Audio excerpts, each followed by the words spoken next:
ഒരു ദിവസം ഇതുപോലെ തന്നെ നാട്ടുകാർ ചോദിക്കുമോ നിങ്ങളുടെ സെറ്റിൽ എല്ലാവരും ഉണ്ടോ? നമ്മുടെ ഫുഡൊക്കെ കൊടുക്കുന്ന അതിൻ്റെ ബാക്കിലായിട്ട് ബ്ലഡ് ഫുൾ.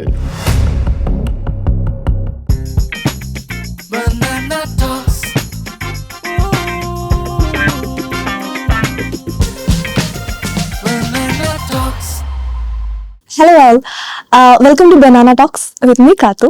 സോ ഇന്ന് എൻ്റെ കൂടെ നരിവേട്ടയുടെ വിശേഷങ്ങളുമായി ജോയിൻ ചെയ്യുന്നത് ആര്യശേഷി ആൻഡ് പ്രശാന്ത് ഏട്ടൻ. Welcome. Okay, so May 23 release ആവാൻ പോവുകയാണ് നരിവേട്ട. സോ ഇത്രയും സൊസൈറ്റിയിലൊരു ഇമ്പാക്റ്റ് ഉണ്ടാക്കുന്ന ഒരു മൂവി ഇറങ്ങുമ്പോൾ എന്താണ്, ടെൻഷനാണോ എക്സൈറ്റ്മെന്റ് ആണോ, എന്താണ് ഇപ്പോൾ തോന്നുന്നത്? പക്ഷെ എക്സൈറ്റ്മെന്റ് ആണ്, ടെൻഷൻ അങ്ങനെയില്ല, എക്സൈറ്റ്മെന്റ് ആണ്. കാരണം നമ്മൾ കുറേ നാളത്തെ ഫിസിക്കലിയും മെന്റലിയും ഒക്കെ നമ്മൾ കുറേ പണിയെടുത്ത മൂവിയാണ്. അപ്പം എക്സൈറ്റ്മെന്റ് ആണ്, ടെൻഷനിലൊക്കെ ഉപരി എക്സൈറ്റ്മെന്റ് തന്നെയാണ്. ഒത്തിരി എഫേർട്സ് എടുത്തൊരു മൂവിയാണല്ലേ. അതായത് ആ ഒരു രീതിയിലോട്ട് വരാനാണെങ്കിലും ആ ഒരു ലുക്ക് പിടിക്കാനാണെങ്കിലും ഒക്കെ ഒരുപാട് എഫേർട്ട് രണ്ടുപേരും ചേർന്ന് ഒരുപാട് എഫേർട്ട് ചെയ്തത്. അപ്പൊ എന്തൊക്കെ രീതിയിലുള്ള എഫേർട്സാണ് നിങ്ങൾ എടുത്തത് ഈ ഒരു മൂവിയിൽ? എനിക്ക് കുറച്ചും കൂടി ചാലഞ്ചിങ് ആയിട്ടൊരു ഇത് വന്നത് നമുക്ക് ആ സ്ലാങ് ആണ്. വേറെ ഭാഷ എന്ന് പറയാൻ പറ്റില്ല. ഇപ്പം നമ്മൾ കോഴിക്കോട് ഭാഷ, കണ്ണൂർ അങ്ങനെ പറയുന്ന പോലെ ഒരു സ്ലാങ് ആണെന്ന് എനിക്ക് തോന്നുന്നു. ഭാഷ എന്ന് പറയുന്നത് പണിയ സ്ലാങ് ആണ്. ആദ്യം റാവുള ഭാഷ എന്ന് പറയുന്ന ഒരു സ്ലാങ് ആയിരുന്നു. അത് കുറച്ച് ടഫാണ്, ആൾക്കാർക്ക് മനസ്സിലാവില്ല. അതുകൊണ്ട് നമ്മൾ പണിയ സ്ലാങ് യൂസ് ചെയ്ത് നമ്മുടെ കൂടെ അഭിനയിച്ചവരും കുറച്ച് ട്രൈബ്സിലെ ആൾക്കാർ, ഒറിജിനൽ ആൾക്കാരുണ്ടായിരുന്നു. അപ്പോൾ അവർ കൂടുതൽ യൂസ് ചെയ്യുന്നത് പണിയ സ്ലാങ് ആണ്.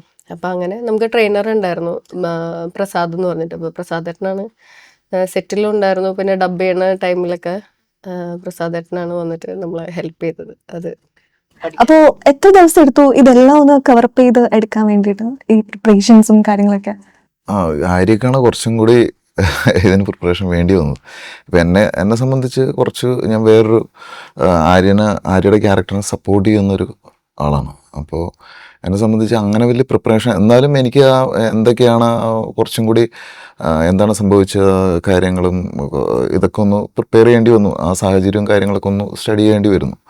അപ്പോൾ അല്ലാതെ ആര്യയുടെ അത്രയും ഒരു എഫേർട്ട് എടുക്കേണ്ടി വന്നു. ആര്യ കുറച്ച് എഫേർട്ട് എടുക്കേണ്ടി വന്നൊരു കാര്യമാണ്. അവിടെ ചെന്നിട്ടാരും പുള്ളിക്കാരി അതിൽ തന്നെ ഇങ്ങനെ വല്ലാതെ കോൺസെൻട്രേറ്റ് ചെയ്യും, അവരോട്ട് ഇൻട്രാക്ട് ചെയ്യും, ഒരുപാട് ഹാർഡ് വർക്ക് ചെയ്തിട്ടുണ്ട്. അതിൻ്റെ ഒരു ഗുണം സിനിമയിലുണ്ട്, അതെനിക്ക് കാണാൻ പറ്റി. ചേട്ടന്റെ എൻട്രി എങ്ങനെയായിരുന്നു നരിവേട്ടയിലേക്കുള്ള? അത് എനിക്കറിയില്ല. ഒരു ദിവസം അത് ഭയങ്കര രസകരമായിട്ടൊരു കാര്യമാണ്. ഒരു ദിവസം എനിക്ക് ഫേസ്ബുക്കിൽ ഡയറക്ടർ അനുരാജ് എനിക്കൊരു ഫ്രണ്ട് റിക്വസ്റ്റ് അയച്ചു. അപ്പോൾ എനിക്ക് മനസ്സിലായില്ല, അനുരാജ് മനോഹർ എന്ന് പറഞ്ഞിട്ട് സാധനമുണ്ട്. അപ്പോൾ എനിക്ക് അറിയാവുന്ന അനുരാജ് മനോഹർ ഇത്രയും അറിയപ്പെടുന്ന ഡയറക്ടറാണ്. അപ്പം ഞാനിങ്ങനെ എനിക്ക് ഡൗട്ടിങ്ങേര് തന്നെ ആണോന്ന് ഞാനിങ്ങനെ നോക്കി പ്രത്യേകിച്ചൊന്നും അല്ല. അപ്പം ഞാൻ വിട്ടു. അത് കഴിഞ്ഞ് ഏകദേശം ഒരു 2 ആഴ്ച കഴിഞ്ഞപ്പോൾ എനിക്ക് പ്രൊഡക്ഷൻ കൺട്രോളർ ജിനുവിൻ്റെ ഒരു കോള്, നിങ്ങളുടെ ഡേറ്റ് ഇതാണ്, അറിയില്ല, മറ്റേ അങ്ങനെയാണ്, ഇന്ന ദിവസമാണ് ഡേറ്റ്, ഒന്ന് ബ്ലോക്ക് ചെയ്യിക്കാൻ പറഞ്ഞു. അപ്പോൾ ഞാൻ ചോദിച്ചു എന്താണ്, ഏതാണ്? അപ്പോൾ പറയാം അത് അനുരാജ് മനോഹറിൻ്റെ സിനിമ. അപ്പോൾ എനിക്ക് ഒരു കിളിപോയ അവസ്ഥയായിരുന്നു. ഞാനിങ്ങനെ അവിടെ നിന്നിട്ട് ഞാൻ വേറെന്തൊരു ഡിസ്കഷനിൽ നിൽക്കുകയായിരുന്നു. വേറൊരു സിനിമ ഒരാൾ കഥ പറഞ്ഞിട്ടിരിക്കുകയായിരുന്നു.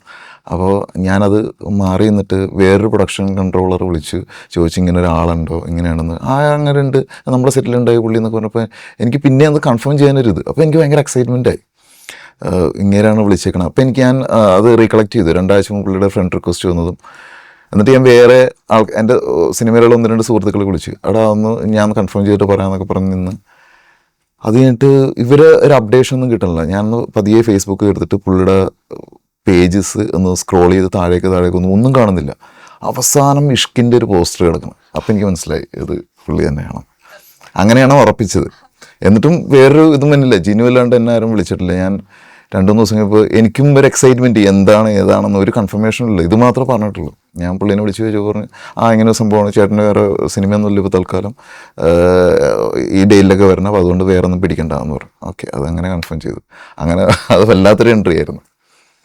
ചേച്ചിക്ക് എങ്ങനെ ഉണ്ടായിരുന്നു ടോയ്ച്ചേന്റെ കൂടെയുള്ള എക്സ്പീരിയൻസ്? കാരണം മിന്നൽ മുരളിയിലുണ്ടായിരുന്നു, പിന്നെ ഇതിലുണ്ട്. അപ്പോ എങ്ങനെ ഉണ്ടായിരുന്നു ആ ഒരു എക്സ്പീരിയൻസ്? ഫസ്റ്റ് ടൈം അല്ല ചെയ്യുന്നത്, അപ്പോ എനിക്ക് മിന്നൽ മുരളിയുടെ അത്രയും കോമ്പിനേഷൻ ആക്ച്വലി നരിവേട്ടയിലില്ല. പക്ഷെ എനിക്ക് തോന്നുന്നു മിന്നൽ മുരളീനേലും ഞങ്ങള് കുറച്ചും കൂടി ഫ്രീ ആയിട്ട് സംസാരിച്ചത് നരിവേട്ടയുടെ സെറ്റിലാണ്. അതെ ആള് എന്താ പറയാ, ഓരോ രക്ഷയില്ല. അത്രയും കമ്മിറ്റ്മെന്റോട് കൂടി വർക്ക് ചെയ്യുന്നൊരു നടൻ, അത് റെയറാണ്. അത് പുള്ളിയുടെ ഒരു കരിയർ ഗ്രാഫിൽ അത് കാണാമല്ലോ. ഇപ്പോൾ പുള്ളി നേരത്തെ ചെയ്ത ക്യാരക്ടേഴ്സ് ഇപ്പോൾ വന്നിരിക്കുന്ന ഒരു ലെവലും ഒക്കെ നമുക്ക് അതിൻ്റെ അകത്ത് കാണാൻ പറ്റും. കരിയറിലെ അപ്ഡേഷൻ പക്കയാണ്. അതെ. അത് പലപ്പോഴും നമുക്ക് സെറ്റിൽ ഒരുപാട് അനുഭവങ്ങളുണ്ട്. ഞങ്ങൾ ഈ ഇടയ്ക്ക് മഴയൊക്കെ പെയ്യുക, അവസാന സമയത്തൊക്കെ ഇടയ്ക്ക് ഇങ്ങനെ മഴ പെയ്യാൻ തുടങ്ങി. അപ്പോൾ ഈ മഴ പെയ്ത് എന്താ പ്രശ്നം എന്ന് വെച്ചിട്ടുണ്ടെങ്കിൽ നമ്മൾ ഷൂട്ട് ചെയ്യണ ഏരിയ ഒരു ഒരു ഒരു വലിയ ലാൻഡ്സ്കേപ്പാണ് ഇങ്ങനെ. അപ്പോൾ അവിടെയാണ് മെയിൻ ഏരിയ. അപ്പോൾ അവിടെ നനഞ്ഞു കഴിഞ്ഞിട്ടുണ്ടെങ്കിൽ പിന്നെ നമുക്കവിടെ ആ കണ്ടിന്യൂറ്റി പ്രശ്നമുണ്ട്. പിന്നെ ഞങ്ങൾ ഷൂട്ട് ചെയ്യാനും അങ്ങനെയൊക്കെ പറ്റാറില്ല. അപ്പോൾ ചിലപ്പോൾ പുള്ളിക്ക് പോകേണ്ടി വരും, തിരിച്ചു പോകേണ്ടി വരും. അങ്ങനെ ചില സമയത്ത് രാവിലെ എഴുന്നേൽക്കുമ്പോൾ ഭയങ്കര മഴയായിരിക്കും. അപ്പോൾ ശരിക്കും രാവിലെയൊക്കെ എനിക്ക് പേഴ്സണലി ഭയങ്കര മടിയുള്ള ഒരാളാണ്. സിനിമ ആയതുകൊണ്ട് നമ്മൾ കറക്റ്റായിട്ട് ചില്ലുക അങ്ങനെ. പക്ഷേ അപ്പോൾ ഈ സമയത്ത് നമ്മൾ രാവിലെ മഴയാണെങ്കിൽ എപ്പോഴെങ്കിലും നടക്കില്ല, നമ്മൾ ക്യാരവനിൽ കിടന്ന് ഉറങ്ങുകയൊക്കെ ചെയ്യും. അപ്പോൾ നമ്മൾ സുഖമായിട്ട് നടക്കല്ലേ, ഒരു പറയാൻ പാടില്ല, എന്തായാലും ചിലപ്പോൾ വിചാരിക്കും നടക്കല്ലേ കുറച്ച് നേരം ഉറങ്ങണ്ട. പക്ഷേ പുള്ളി റെഡിയായിട്ട് ക്യാരവനിൽ നിന്ന് ചാടി പിടിച്ച് ഫുൾ ഓണായിട്ട് ചാടി ഇറങ്ങി. അപ്പോൾ നമുക്കൊരു അപ്പോൾ അങ്ങനെ ഒരു മോട്ടിവേഷനൊക്കെ ആയിരുന്നു പുള്ളിനെ സംബന്ധിച്ച്. എന്തെങ്കിലും സ്പെഷ്യൽ മൊമെന്റ്സ് എന്തെങ്കിലും ഓർത്തിരിക്കുന്നുണ്ടോ സെറ്റിൽ നടന്ന എന്തെങ്കിലും ഒരു ഇൻസിഡന്റ്? സെറ്റില് എല്ലാവരും പേടിപ്പിച്ച ഒരു ഇൻസിഡന്റ് എന്ന് പറഞ്ഞാൽ, ഒരു ദിവസം ഇതുപോലെ തന്നെ നാട്ടുകാർ ചോദിക്കുമോ നിങ്ങളുടെ സെറ്റിൽ എല്ലാവരും ഉണ്ടോ? എല്ലാവരും ഉണ്ട്. ആരും കാണാണ്ടൊന്നും പോയിട്ടില്ലല്ലോ. ഇല്ല. അപ്പൊ പിന്നെ കുഴപ്പമില്ല, വല്ല മാനായിരിക്കും. അവിടെ ബാക്കിൽ ഞങ്ങള് നമ്മുടെ ഫുഡൊക്കെ കൊടുക്കുന്ന അതിന്റെ ബാക്കിലായിട്ട് ബ്ലഡ് ഫുൾ. അപ്പൊ എന്തോ പുലി മാനിനെ പിടിച്ചുകൊണ്ട് പോയത്. അതായത് നമ്മൾ ബീനാച്ചി എസ്റ്റേറ്റിലെ ഷൂട്ട് ചെയ്യണേ. അവിടെ പുലിയും കടുവയൊക്കെ ഉണ്ട്. അപ്പൊ എനിക്ക് തോന്നുന്നു നമ്മള് ഇത്രയും ആൾക്കാരുള്ളോണ്ട് നമുക്കങ്ങനെ പ്രശ്നമൊന്നും വന്നിട്ടില്ല. രാവിലെയൊക്കെയാണ് ഷൂട്ട് എന്നുണ്ടെങ്കിൽ നമുക്ക് ഇതുപോലെ മാനിനെയൊക്കെ കാണാം ദൂരത്തു കൂടി നടന്നു പോകണൊക്കെ. എവിടെയാണ് ലൊക്കേഷൻ ഒക്കെ? വയനാട് ബീനാച്ചി ആയിരുന്നു. എനിക്ക് തോന്നുന്നു 90% വയനാട് തന്നെ. മെയിൻ ഏരിയ ഞങ്ങൾ ഷൂട്ട് ചെയ്തൊരു ഏരിയ എന്നൊരു ഡെൻസ് ഫോറസ്റ്റ് തന്നെയാണ്. ഫോറസ്റ്റിൻ്റെ അകത്ത് തന്നെ. അപ്പോൾ അതൊരു എസ്റ്റേറ്റിൻ്റെ ഒരു എസ്റ്റേറ്റിൻ്റെ ഭാഗമാണ്. അപ്പുറത്ത് നമ്മൾ കയറി ചെല്ലുമ്പോൾ എസ്റ്റേറ്റാണ്. അവിടെ വെച്ചിട്ട് ഞങ്ങൾ ഷൂട്ട് ചെയ്തു. പക്ഷേ ചുറ്റും നല്ല ഫോറസ്റ്റാണ്. അവിടെ ഈ കടുവയും അത്യാവശ്യം എല്ലാ സാധനങ്ങളും ഉണ്ട് അവിടെ. അപ്പം ഞങ്ങൾ ഷൂട്ട് ചെയ്യണതിൻ്റെ അതിന് തൊട്ട് മുന്നേ ഉള്ള ഏരിയ നമ്മൾ കയറി ചെല്ലുമ്പോൾ നമ്മുടെ ഫോറസ്റ്റിലേക്ക് എൻട്രി തന്നെയാണ് ഞങ്ങൾക്കുള്ള ക്യാരവൻ പാർക്ക് ചെയ്യുന്നതും വണ്ടികളെല്ലാം പാർക്ക് ചെയ്യുന്നതും ഫുഡിൻ്റെ ഏരിയയും ഒക്കെ ഉള്ളത്. അപ്പോൾ നമ്മൾ ഷൂട്ട് ചെയ്യണതിൻ്റെ ഏകദേശം എനിക്കൊന്ന് 2 ദിവസം മുമ്പ് തോന്നുന്നു. ഷൂട്ട് സ്റ്റാർട്ട് ചെയ്യണതിന് മുന്നേ അവിടെ CCTV ക്യാമറയൊക്കെ വെച്ചിട്ടുണ്ട്. അപ്പോൾ അതിൽ കാണായിരുന്നു പുലി അവിടെ വന്നു പോകുന്നു. അതേ ഭക്ഷണം കഴിക്കുന്ന ഏരിയയിലൊക്കെ വന്ന് പോകുന്നതായിട്ടൊക്കെ കിട്ടിയിട്ടുണ്ട്. പക്ഷേ ഞങ്ങൾ ഇത്രയും പേരുള്ളത് കൊണ്ടാണ്, ഇത്രയും ക്രൗഡുള്ളത് കൊണ്ടാണെന്ന് അറിയില്ല. നമുക്ക് വലിയ അവിടെ ഒന്നും അങ്ങനെ പ്രശ്നമൊന്നും തോന്നിയില്ല. അപ്പോൾ ഇത് ഭയങ്കര ഒരു ഇമ്പാക്ട്, ഉറപ്പായിട്ടൊരു ഇമ്പാക്ട് ഉണ്ടാക്കുന്ന ഒരു മൂവി തന്നെ ആയിരിക്കും റിലീസ് ആകുമ്പോൾ. അപ്പോൾ അതിൽ എന്തെങ്കിലുമൊക്കെ ചലഞ്ചസ് ഉണ്ടാവുമ്പോൾ അതൊക്കെ അക്സെപ്റ്റ് ചെയ്യാൻ റെഡി ആയിട്ടാണ് നിൽക്കുന്നത്? ചലഞ്ച് ലൈക്ക് ഇപ്പോൾ ഇത്രയും ഒരു ഇമ്പോർട്ടൻസ് സൊസൈറ്റിയിൽ ഇത്രയും ഇമ്പോർട്ടൻസ് ഈവൻ എനിക്ക് കോൺട്രവേഴ്സി എന്നാണ് ഉദ്ദേശം. എന്തെങ്കിലും ഉണ്ടായാൽ അത് അക്സെപ്റ്റ് ചെയ്യാൻ ഏതൊരു ലൈക്ക് എന്തും ഓക്കെ, എന്ത് കോൺട്രവേഴ്സീസ് വന്നാലും ഞാൻ അക്സെപ്റ്റ് ചെയ്യും എന്നുള്ളൊരു മൈൻഡിലാണ് നിൽക്കുന്നത്. ആക്ച്വലി കോൺട്രവേഴ്സി ഇത് എന്താ, നമ്മള് പണ്ട്, അതായത് നമ്മുടെ റിയൽ ലൈഫിൽ ഇതുപോലെ ഭൂസമരങ്ങളും അല്ലാതെ ജാതി വ്യവസ്ഥിതിക്കെതിരായിട്ടും ഒക്കെ ഉണ്ടായിരുന്ന പല സമരങ്ങളെ നമ്മൾ ഓർമ്മിപ്പിക്കും. എനിക്ക് അങ്ങനെ തോന്നിയത്. ഇപ്പൊ ഈ നരിവേട്ടനെ സംബന്ധിച്ച് കൂടുതലൊരു ഭൂമി റിലേറ്റഡ് ആ ഒരു പോരാട്ടങ്ങൾ ഓർമ്മിപ്പിക്കുന്നതായിരിക്കും നരിവേട്ട.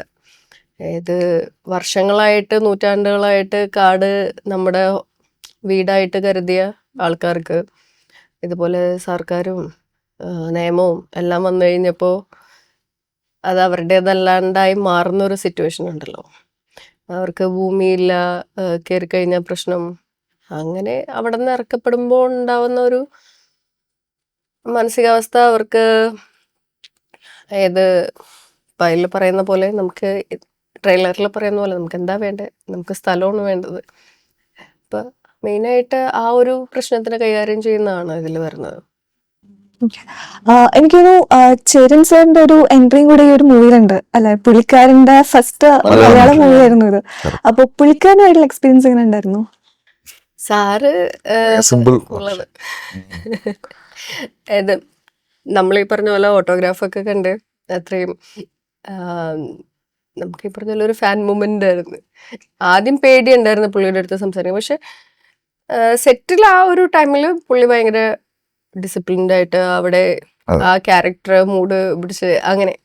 പുറത്ത് വെച്ച് കാണുകയാണെങ്കിൽ വേറെ അതെ, നമുക്ക് പഠിക്കാനുണ്ട്. ആ പുള്ളി ഒരു സെറ്റിലേക്ക്, അതായത് നമ്മളിപ്പോ ഷോട്ടിലേക്ക് വരുമ്പോൾ പുള്ളിയുടെ ഇതും, പിന്നെ പുള്ളി സാധാരണ അവരുടെ ഒപ്പം സംസാരിക്കുകയും ക്രൗഡിൻ്റെ ഒപ്പം ഇപ്പോൾ ജൂനിയർ ആർട്ടിസ്റ്റുകളും എല്ലാവരുമായിട്ടൊക്കെ വിങ്കിൾ ചെയ്യും, ഫോട്ടോ എടുക്കുകയും മാറി ഇരിക്കുകയും സംസാരിക്കും, ക്ഷമയോടെ ഇരിക്കും. ഇപ്പോൾ ഷൂട്ടിൽ ചിലപ്പോൾ രാവിലെ വരും പുള്ളി, വൈകുന്നേരം പുള്ളി അവരവിടെ ഇരിക്കും. ഷോട്ട് ചിലപ്പോൾ ഉണ്ടാവില്ല, അന്ന് ചിലപ്പോൾ പുള്ളിയുടെ സീൻസ് ഒന്നും ഉണ്ടായില്ലെങ്കിൽ പുള്ളി ക്ഷമയോടെ ഇരിക്കും, വൈകുന്നേരം ആകുമ്പോൾ തിരിച്ചു പോകും. അപ്പം നമ്മൾ കുറേ കാര്യങ്ങൾ അത്രയും എക്സ്പീരിയൻസ്ഡ് ആക്ടർ ഡയറക്ടറായിട്ടുള്ള ഒരാളുടെ അടുത്ത് നിന്ന് പഠിക്കാനുണ്ട്. അത് ഒരു വലിയ കാര്യം തന്നെ. പിന്നെ ചില സീനുകൾ ഇപ്പോൾ നമ്മൾ കാണുമ്പോൾ ഭയങ്കര സിമ്പിൾ പേഴ്സണാണ്. എനിക്ക് തോന്നുന്നു, എനിക്ക് ട്രെയിലറും ഇപ്പം ഞങ്ങൾ ഡബ് ചെയ്യാൻ വേണ്ടി പോകുമ്പോഴത്തേക്ക് ആ സീനുകളൊക്കെ ഭയങ്കര ഇമ്പാക്റ്റാണ്. പുള്ളി വന്ന് നിൽക്കുന്നതും ചില സീൻസ് ഞങ്ങളെല്ലാവരും ഒരു ജൂനിയർ ആർട്ടിസ്റ്റുകളും പുള്ളിയും ഒക്കെ ഉള്ള ഒരു സീനുണ്ട്, വളരെ ഇൻറ്റൻസ് ആയിട്ടുള്ള സീനാണ്. അപ്പോൾ നമ്മുടെ ഷോട്ട് വരുമ്പോഴത്തേക്കും ആ സീന് വരുമ്പോഴത്തേക്കും ആ സീനിൽ പുള്ളി ഇങ്ങനെ വന്ന് നിൽക്കുന്നതൊക്കെ ശരിക്കും പറഞ്ഞാൽ ആ സമയത്ത് നമുക്ക് തന്നെ ഒരു ടെൻഷൻ ബിൽഡ് ചെയ്യുന്നുണ്ട്. അപ്പോൾ നമുക്ക് അത് എക്സ്പീരിയൻസ് ചെയ്യാൻ പറ്റുന്നുണ്ട്. പുള്ളിയുടെ നിപ്പും പുള്ളിയുടെ മൂവ്മെൻറ്റും പുള്ളിയുടെ നോട്ടം പുള്ളിയുടെ ആക്ടിങ്ങും ഒക്കെ. അല്ലാത്ത സമയത്ത് പുള്ളി കൂളായിട്ട് അവിടെ, ഞാൻ നോക്കുമ്പോൾ ഒരു കോളേജിൽ ഷൂട്ട് ചെയ്യുമ്പോൾ പുള്ളി ആ പൂന്തോട്ടത്തിൽ ഇങ്ങനെ കിടന്ന് മൊബൈലൊക്കെ നോക്കി കിടക്കണം. അപ്പോൾ അത്രയും കൂളാണ്. സെറ്റിൽ സീനിലൊക്കെ വരുമ്പോഴത്തേക്കും വേറെ ആളാണ്. അത് കറക്റ്റ് നമുക്ക് ഷൂട്ടിൻ്റെ സമയത്ത് തന്നെ ഫീൽ ചെയ്യുന്നുണ്ട്. അത് ശരിക്കും അങ്ങനെ തന്നെയാണ്. നമ്മൾ ഡബ് ചെയ്യാൻ വേണ്ടി പോയപ്പോൾ സ്ക്രീനിൽ കണ്ടപ്പോൾ ആ ഇമ്പാക്റ്റ് തന്നെ വരുന്നുണ്ട്. അപ്പോ ചേച്ചി ഇപ്പൊ ഒരുപാട് എനിക്ക് തോന്നുന്നു ഒരു 18 അടുപ്പിച്ച് മൂവീസിൽ ചെയ്തു. അപ്പൊ ഇതില് ഏറ്റവും കൂടുതൽ ക്ലോസ് ടു ഹാർട്ട് ആയിട്ടുള്ള ഏതെങ്കിലും ഒരു മൂവി ഉണ്ടോ? എല്ലാം ക്ലോസ് ടു ഹാർട്ട് ആണ്. എന്നാലും സംതിങ് സ്പെഷ്യൽ അല്ല, ഒരെണ്ണല്ല.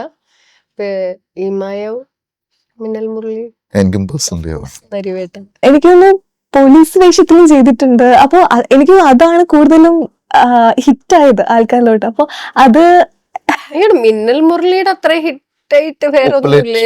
ഭയങ്കര പോപ്പുലർ ആയിട്ട് ചേച്ചിയുടെ പെർഫോമൻസ് ഭയങ്കര അടിപൊളിയായിരുന്നു. അപ്പോൾ അത് ആ ഒരു പോലീസ് ഓഫീസർ എന്നുള്ള ഒരു ക്യാരക്ടർ ചെയ്യുമ്പോൾ എങ്ങനെ ഉണ്ടായിരുന്നു? ആക്ച്വലി പോലീസ് ഓഫീസർ ചെയ്യാനാണ് പാട്. കാരണം കൂടാനും പാടില്ല, അതിനൊരു മീറ്റർ ഉണ്ടല്ലോ. അതില് നമുക്കിപ്പോ മറ്റ് ക്യാരക്ടർ ചെയ്യുന്ന പോലെ അല്ല. എനിക്ക് പേഴ്സണലി കുറച്ച് ഡിഫിക്കൽട്ടായിട്ട് തോന്നിയത് പോലീസ് ക്യാരക്ടേഴ്സ് തന്നെയാണ്. ഇപ്പോൾ ഇരട്ടയിലാണെങ്കിൽ കുറച്ചും കൂടി റിയലിസ്റ്റിക് ആയിട്ട്, അതായത് ഇപ്പോൾ റിയൽ പോലീസുകാർ എങ്ങനെയാണോ ആ ഒരു ബിഹേവിങ് ഇതാണ് എടുത്തേക്കുന്നത്. ഇപ്പോൾ ഓസ്ലർ വരുമ്പോൾ കുറച്ച് സിനിമാറ്റിക് ആയിട്ടുള്ളൊരു ഇരട്ടയില് നല്ല രസമുണ്ടായിരുന്നു ഒരു ക്യാരക്ടറുള്ള. ഞാൻ ആര്യനെ ആദ്യമായിട്ട് കാണുന്നത് ഓസ്ലറിൻ്റെ സെറ്റിലാണ്. ഞങ്ങളപ്പുറത്ത് JSK എന്ന് പറഞ്ഞിട്ട് ഷൂട്ട് നടക്കുന്നുണ്ടായിരുന്നു, തൊട്ടപ്പുറത്ത് ബിൽഡിങ്, അടുത്തടുത്ത് ബിൽഡിങ്. അപ്പോൾ ഞാനിങ്ങനെ ഇടയ്ക്ക് വരുമ്പോൾ ആര്യ ഒരു പോലീസ് വേഷത്തിൽ അങ്ങോട്ടും ഇങ്ങോട്ടും നടക്കുന്നത്. അപ്പം ഞങ്ങൾ തമ്മിൽ അറിയില്ല. ഞാൻ അപ്പൊ നിങ്ങൾ തമ്മിൽ മീറ്റ് ചെയ്യുന്നത് ഈ ഒരു മൂവി കൂടെ ആണല്ലേ? അതെ അതെ അതെ. അത് വലിയൊരു കഥയുണ്ട്, പറയൂ കേക്കട്ടെ. ലൈക്ക് ഞങ്ങളുടെ രണ്ടുപേരുടെ അത് ഞങ്ങൾ അതായത് ഞങ്ങൾ ഷൂട്ടിൽ എത്ര ദിവസം ഞങ്ങൾ ഷൂട്ടിലുണ്ടായിരുന്നു, ഞങ്ങൾ ഒരുമിച്ച് ഉണ്ടായിരുന്നു. ഞങ്ങൾ ഒരുമിച്ചാണ് ഷൂട്ട് ചെയ്യുന്നതും. സെറ്റിൽ വരുമ്പോൾ ഞങ്ങൾ പിന്നെ ക്യാരവനിൽ പോയിരിക്കും, ഞങ്ങൾ ഒരുമിച്ച് റൂമിൽ താമസിക്കണം. അതിൽ നിന്നൊക്കെ പുറത്തിറങ്ങുമ്പോൾ നമ്മൾ കാണുന്നതും ഇൻട്രാക്ട് ചെയ്യുന്നതെല്ലാം. ഷൂട്ടെല്ലാം കഴിഞ്ഞ് ഞങ്ങൾ തിരിച്ച് വന്നിപ്പോൾ എനിക്ക് തോന്നുന്നു ഇപ്പോൾ 2 മാസമായി കാണില്ലേ. നമ്മള് ഡിസംബറിൽ പിന്നെ കഴിഞ്ഞിട്ട് പിന്നെ ഇപ്പൊ ഡബിന്റെ ടൈമിലാണ് കാണുന്നത്. പിന്നെ ഞങ്ങളിങ്ങനെ കോണ്ടാക്ട് ചെയ്തിട്ടില്ല, അതിന്റെ ആവശ്യം വന്നിട്ടില്ല. അപ്പൊ റീസെന്റ് എൻ്റെ അച്ഛൻ ഇങ്ങനെ കമ്പനിയിൽ മറ്റേ ഇതിനു മുമ്പ് പിരിഞ്ഞു പോയവരുടെ റിട്ടയർ ആയവരുടെ ഒരു മീറ്റിംഗ് ഉണ്ട്. അപ്പൊ ഇതുപോലെ ആര്യയുടെ അച്ഛൻ അറിയുന്ന ചേട്ടന്റെ അച്ഛനും എൻ്റെ അച്ഛനും ഒരുമിച്ച് വർക്ക് ചെയ്തിട്ടുണ്ട്. അപ്പൊ എൻ്റെ അച്ഛന് വന്ന് ഇങ്ങനെ ചോദിച്ചു, നിനക്ക് ഇങ്ങനെ അറിയോ, മാധവന്റെ മോൻ അറിയോ? മാധവന്റെ മോനോ? ഞാൻ നോക്കി നിന്റെ കൂടെ അഭിനയിച്ചെന്ന് പറഞ്ഞു. അപ്പൊ ഞാൻ എടുത്ത് പ്രശാന്തേട്ടനാണോ, പ്രശാന്തേട്ടന്റെ ഇനിഷ്യൽ എന്താ? അപ്പൊ ഞാൻ ഇൻസ്റ്റയിൽ എടുത്ത് പ്രശാന്ത് മാധവൻ, ഓക്കെ. അങ്ങനെ പ്രശാന്തേട്ടനെ വിളിച്ച് സംസാരിച്ച് അപ്പൊ അച്ഛൻ പറയണ്ടേ, നമ്മള് പണ്ട് ഒരുമിച്ച് നീ കുഞ്ഞായിരുന്നപ്പോ ഇങ്ങനെ ടൂറൊക്കെ പോയിട്ടുണ്ട്. ഞങ്ങൾ ഒരുമിച്ച് ടൂറൊക്കെ പോയിട്ടുണ്ട്, വീട്ടിൽ വന്നിട്ടുണ്ട്. ഒരു ഓർമ്മയില്ല. അങ്ങനെ ഭയങ്കര രസകരമായൊരു സംഭവം ഉണ്ടായി വെരി റീസെൻ്റ്ലി. എനിക്ക് തോന്നുന്നു ഒരാഴ്ച ആയിട്ടുള്ളൂ ആര്യ വിളിച്ചിട്ട്, ഇങ്ങനെ ഒരു ദിവസം വിളിച്ചിട്ട് പറഞ്ഞു ഇങ്ങനെ സംഭവം ഉണ്ടായി. ഓക്കെ. അപ്പോ ചേട്ടന്റെ മൂവിയിലോട്ടുള്ള എൻട്രിയിൽ ഏറ്റവും കൂടുതൽ സപ്പോർട്ട് ചെയ്ത ആരാ? വീട്ടുകാരാണോ അതോ ഫ്രണ്ട്സ് ആണോ? ഞാൻ ശരിക്കും പറഞ്ഞാൽ അങ്ങനെ എന്താ അതിന് പറയാ, എനിക്കങ്ങനെ മൂവി ഒരു വല്ലാത്ത ഫാസിനേഷൻ ഒന്നും ആയിരുന്നില്ല. ചെറുപ്പത്തിലേക്ക് ഉണ്ടായിരുന്നു, കുഞ്ഞിലേക്ക് ഉണ്ടായിരുന്നു. പിന്നെ നാടകത്തിൽ വന്നു. അപ്പൊ നാടകത്തിൽ വന്ന് ആ ഒരു സർക്കിളായിട്ട് വന്നതിന് ശേഷം അതിൽ നിന്നുള്ള ആൾക്കാരൊക്കെ സിനിമയിൽ വരിക, അങ്ങനെ ഒരു കണക്ഷൻ സംഭവിച്ചതാണ്. അല്ലാതെ അങ്ങനെ പിന്നെ വീട്ടിൽ അങ്ങനെ വല്ലാതെ സപ്പോർട്ടൊന്നുമില്ല. അവർ നമ്മൾ കുറച്ച് അക്കാഡമിക്കായിട്ട് വേറെ ജോലികളൊക്കെ വരിക, ഒരു ഗവൺമെൻറ് ജോലി വാങ്ങിക്കുക, ജോലിയിൽ പോവുക, അങ്ങനെ ഒരു ഏത് മലയാളി ഫാമിലിയിൽ ഉണ്ടാകുന്ന ഒരു സംഭവമൊക്കെ തന്നെ എൻ്റെ വീട്ടിലൊക്കെ ഉണ്ടാകും. പക്ഷേ ഞാനിങ്ങനെ നാടകത്തിലൊക്കെ ഭയങ്കര ഇൻട്രസ്റ്റഡ് ആയിരുന്നു. ഞാനൊരു തിയേറ്റർ ഗ്രൂപ്പിൽ, ലോകധർമ്മി എന്ന് പറഞ്ഞിട്ട് കൊച്ചിയിലൊരു തിയേറ്റർ ഗ്രൂപ്പിൽ അങ്ങനെ അസോസിയേറ്റ് ചെയ്ത് പോവുമായിരുന്നു. അപ്പോൾ അതിൽ നിന്നൊരു സർക്കിളും എൻ്റെ കൂടെ എൻ്റെ കോ ആക്ടേഴ്സും നാടകത്തിൽ വർക്ക് ചെയ്യുന്ന എല്ലാവരുമായിട്ട് ഞാൻ ഒരു ഫ്രണ്ട്ഷിപ്പും അങ്ങനെ ഇപ്പോഴും ഉണ്ട്. ആ സുഹൃത്തുക്കൾ എൻ്റെ ഏറ്റവും അടുത്ത സുഹൃത്തുക്കൾ ഇപ്പോഴും ഭൂരിഭാഗവും. അപ്പം ആ സുഹൃത്തുക്കളിലൂടെ വന്ന് അങ്ങനെ സിനിമയിലായിട്ടുള്ളൊരു അങ്ങനെ സംഭവിച്ചാണ്. അങ്ങനെ ഞാൻ 2008 എൻ്റെ ആദ്യ സിനിമ സംഭവിക്കുന്നത്. ആ സിനിമ ഇറങ്ങിയില്ല. അതിനുശേഷം ഞാൻ പിന്നെ എനിക്ക് വലിയ താല്പര്യം തോന്നില്ല സിനിമയിലേക്ക് വരാൻ. എന്തോ താല്പര്യം ഇല്ലായ്മയല്ല, താല്പര്യം കുറഞ്ഞു. അപ്പോൾ ഞാൻ പിന്നെ ജോലിയിലേക്ക് തിരിച്ചുപോയി. പിന്നെ ഞാൻ അഭിനയിക്കുന്നത് 2017 പിന്നെ അടുപ്പിച്ച് കുറച്ച് സിനിമകൾ ചെയ്തു. സുഭാഷ് ചന്ദ്രബോസ്, അതിനുശേഷം ആട്ടം, പിന്നെ JSK, അങ്ങനെ കുറച്ച് സിനിമകൾ ചെയ്തു. ഇപ്പം നരിവേട്ടിൽ വന്നി. അങ്ങനെ സപ്പോർട്ടെന്ന് പറഞ്ഞാൽ അങ്ങനെ ഭയങ്കരമായിട്ട് ഒരു ഡയറക്റ്റ് സപ്പോർട്ടൊന്നും ഉണ്ടായില്ല. ഒരു സൈലൻറ്റ് സപ്പോർട്ട്, അത്രേ ഉള്ളൂ. ജോലിക്കൊക്കെ പോകണം, ഇങ്ങനെ നടന്നാൽ പോരാ, അങ്ങനെ ഒരു ലൈനിലായിരുന്നു. കൂട്ടുകാരിങ്ങനെ ഓക്കെ കുഴപ്പമില്ല, നീ ആക്ടിങ് ഒന്ന് നോക്ക്. ഞാൻ ഈ സിനിമയിലേക്കെന്നും പറഞ്ഞ് ഇറങ്ങി തന്നെ ഡയറക്ഷൻ ചെയ്യാമെന്ന് പറഞ്ഞിട്ട് ജോലിയൊക്കെ വിട്ട് ഇറങ്ങണത് തന്നെ. അത് കുറച്ച് കഴിഞ്ഞ് അലഞ്ഞിരിഞ്ഞപ്പോഴാണ് നീ ഇതൊന്നും പോകണം, നീ ആക്ടിങ് ആയിരിക്കും കുറച്ചും കൂടി നല്ലത് എന്ന് അവർ പറഞ്ഞപ്പോഴാണ് ഞാൻ അതിൽ ഫോക്കസ് ചെയ്യാൻ തുടങ്ങി. അപ്പോൾ ഞാൻ ഈ നരിവേട്ടയുടെ ട്രെയിലർ കണ്ടപ്പോൾ എനിക്ക് ചേച്ചിയുടെ ലാംഗ്വേജ് ഭയങ്കരമായിട്ട് ഇൻട്രസ്റ്റിംഗ് ആയിട്ട് തോന്നി. അപ്പോൾ എന്തെങ്കിലും ലൈൻ ഒന്ന് ഇപ്പൊ പറയാൻ പറ്റുമോ? ലാംഗ്വേജിൽ ഇപ്പൊ ഞാൻ പറഞ്ഞില്ലേ, നേരത്തെ പറഞ്ഞ പോലെ മലയാളം തന്നെ ശ്രദ്ധിച്ചാൽ മനസ്സിലാവും. അതിൽ പറയുന്ന ഒരു ഇതാണ്, മഴ പെയ്യും ചാക്കും നനയാത്ത പിര, കാറ്റ് പഞ്ചാക്കു പാറിപ്പോകാത്ത പിര. മഴ പെയ്ത നനയാത്ത വീട്, കാറ്റ് വന്ന പാറിപ്പോവാത്ത വീട്. ഡബിങ്ങും ഒക്കെ ചേച്ചി ഉണ്ടായിരുന്നോ? ഡബ് ഞാൻ തന്നെ. എന്തെങ്കിലും ചലഞ്ചസ് ഉണ്ടായിരുന്നോ? അത് ചലഞ്ചോട് ചലഞ്ച് തന്നെയായിരുന്നു. ഞാൻ പറഞ്ഞില്ലേ, പ്രസാദേട്ടൻ വന്നു, ഡബിന് പ്രസാദേട്ടനും കൂടെ ഇരുന്ന് ഈവൻ അതായത് ചില സാധനം സ്ക്രിപ്റ്റിൽ ഉണ്ടാവില്ല. അപ്പൊ നമ്മൾ ആ ഒരു ടൈമിൽ ഉണ്ടാക്കിയെടുക്കുന്ന ചില ഡയലോഗ്സ് ഒക്കെ ഉണ്ട്. അപ്പൊ അത് ഈ പറഞ്ഞ പോലെ ഡബിന്റെ ടൈം വന്നപ്പോൾ ഇതുപോലെ പ്രസാദേട്ടൻ ഇരുന്ന് ഓരോന്ന് ആ പ്രൊനൗൺസ് ചെയ്യുന്ന കാര്യങ്ങളൊക്കെ കറക്റ്റ് ചെയ്യാനൊക്കെ. അപ്പൊ അവിടെയുള്ള ഏതെങ്കിലും ഒരു ആളിനെ വെച്ചിട്ടാണോ ഈ ലാംഗ്വേജ് ഒക്കെ ഫോം ചെയ്തെടുത്തത്? അവരുടെ ഊരിൽ പോയിരുന്നു, അവിടെ ആൾക്കാരൊക്കെ കാണാനോ അവിടുത്തെ അമ്മമാരെയൊക്കെ പോയി കണ്ടു, സംസാരിച്ചു. നമ്മുടെ കൂടെ കുറച്ച് പേര് അഭിനയിക്കുകയും ചെയ്തിട്ടുണ്ട്. അപ്പോൾ അഭിനയിക്കാന്ന് വെച്ച് കഴിഞ്ഞാൽ ശരിക്കും പറഞ്ഞാൽ ജൂനിയർ ആർട്ടിസ്റ്റ് എന്നൊന്നും പറയാൻ പറ്റില്ല. കാരണം അത്രയും ഒരു പ്രൊഫഷണൽ ആർട്ടിസ്റ്റ് പെർഫോം ചെയ്യുന്ന പോലെയാണ് അവർ ചെയ്തേക്കുന്നത്. ചില ഭയങ്കര ഇന്റൻസ് ആയിട്ടുള്ള സീനിലൊക്കെ അമ്മമാര് ചെയ്ത് പെർഫോം അമ്മച്ചിമാരൊക്കെ ഭയങ്കര അഭിനയായിരുന്നു. നമ്മൾ വിചാരിക്കുന്ന അപ്പുറത്തേക്ക് ഇതാണ്. കാരണം എന്താ, ഈ അതിലെ സീൻസുകൾ മിക്ക ഇവരുടെ റിയൽ ലൈഫോട്ട് ഭയങ്കരമായിട്ട് റിലേറ്റ് ചെയ്യണവരുണ്ട്. അവർക്ക് അത് ഫീൽ ചെയ്യാൻ പറ്റുന്നുണ്ട്. അവർ ജീവിച്ച് എക്സാക്ട്ലി അത് അവിടെ സംഭവിച്ചു. അത് നമുക്ക് കാണാൻ പറ്റുന്നുണ്ട്. ഞാൻ ഒരു സീനിൽ ഒരു അമ്മച്ചിനെ എഴുതുമ്പോൾ പുള്ളിക്കാരി ഞാൻ റയറ്റ് നടക്കുന്നുണ്ട് അതിൻ്റെ അകത്ത്. റയറ്റ് നടക്കുമ്പോൾ ഞാൻ പുള്ളിക്കാരനെ എടുത്തിട്ട് ഓടുമ്പോൾ ഇവർ നല്ല കരച്ചിൽ കേട്ട് എനിക്ക് ശരിക്കും പറഞ്ഞാൽ എനിക്ക് താങ്ങി ഓടാൻ ഭയങ്കര ബുദ്ധിമുട്ടാണ്. എന്നിട്ട് ഇവർ കരഞ്ഞു കണ്ടിട്ടപ്പോൾ ഞാൻ കുറച്ചും കൂടി ദൈവം ഈ അമ്മച്ചി എന്തിനാ ഇങ്ങനെ കരയണം, അമ്മച്ചി എന്താ പറ്റിയത്, പിന്നെ കുറച്ചും കൂടി എന്നെ നോക്കി ഇങ്ങനെ ചിരിക്കുന്നു. അത് ശരിക്കും ഞാൻ വിചാരിച്ചു ശരിക്കും കരഞ്ഞാണ്. അത് നല്ല പെർഫോമൻസ് ആയിരുന്നു എന്തായാലും. പിന്നെ ഈ സീനുകൾ എടുക്കുമ്പോൾ പല ഡയലോഗ്സും ആര്യ അവരോട് ചോദിച്ച് കറക്റ്റ് ചെയ്യും ആ സമയത്ത്. അപ്പം അവർ അപ്പം തന്നെ ചേച്ചി ഇങ്ങനെ ഉണ്ട്, അതിങ്ങനെ ഇങ്ങനെ പറയാന്നിട്ട് അവർക്ക് ഭയങ്കര അതെ അവരിങ്ങനെ നിൽക്കുകയാണ് ഹെൽപ്പ് ചെയ്യാനായിട്ട്. ആര്യ ആ എഫേർട്ട് അവിടെ എടുക്കണ്ടായിരുന്നു ഒരുപാട്. എനിക്ക് ശരിക്കും പറഞ്ഞാൽ ഒരു പണിയില്ലായിരുന്നു. അല്ല ചേട്ടൻ ആ ലാംഗ്വേജിൽ സംസാരിക്കുന്നില്ല എന്നുള്ളൂ, ബാക്കി എല്ലാം ഇതുപോലെ നമ്മള് കയ്യിൽ നിന്നിടേണ്ട സംഭവമൊക്കെ വരും. അപ്പൊ രക്ഷയില്ല. അല്ല ഞാൻ പറഞ്ഞത് ആര്യയുടെ അത്രയും നമുക്കൊരു അത് ചെയ്യേണ്ടി വന്നില്ല. ആര്യ പിന്നെ അവരുടെ ഒരു കൂടെ ചേർന്ന് പിന്നെ നമ്മള് അവരുടെ കൂടെ തന്നെ ആയിരുന്നു. ഇപ്പൊ നമ്മുടെ ഷോട്ടില്ലെങ്കിലും നമ്മൾ അവരുടെ കൂടെയൊക്കെ നിൽക്കണ് ചുറ്റും അവർ തന്നെയാണ്. അവരവിടെ പോയി വേറെ അവരുടെ കൂടെ അല്ലാണ്ട് വേറെ ഇരിക്കാൻ സ്ഥലമൊന്നും ഇല്ല അവിടെ. അപ്പോൾ നമ്മളവിടെ പോയിരിക്കുക, അവരുടെ ഭാഗമായിട്ട് വരും, അവർ നമ്മളെ ഹെൽപ്പ് ചെയ്യും, അത് വേണം ഇത് വേണം. പിന്നെ അവരുമായിട്ട് ഇൻട്രാക്ഷൻ തന്നെയാണ്.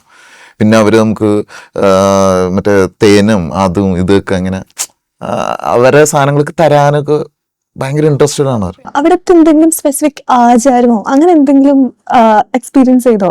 അവിടുത്തെ സ്പെസിഫിക് ആയിട്ടുള്ള അവരുടെ പൂജകളോ അല്ലെങ്കിൽ അവിടുത്തെ എന്തെങ്കിലുമൊക്കെ കലാരൂപങ്ങളോ അങ്ങനെ എന്തെങ്കിലും?